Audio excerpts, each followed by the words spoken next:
rearranging of sentences. Hello dear students and dear viewers, welcome to my channel.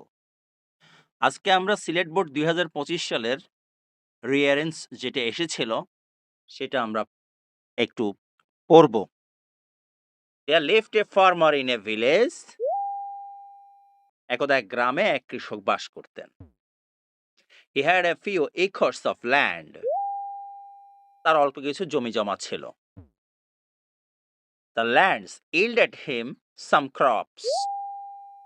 তিনি সেই জমি জমা থেকে কিছু ফসল পেতেন। With that, he supported his family. তা দিয়ে তিনি তার সংসার চালাতেন। He was thinking how he could add to his income. তিনি ভাবছিলেন কিভাবে তার আয় বাড়ানো যায়।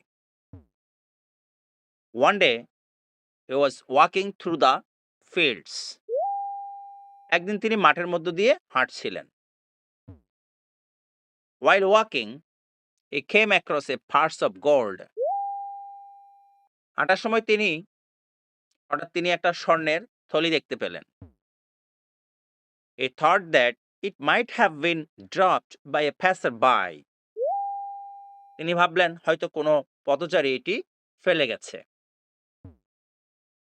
However, he picked it up and carried it home.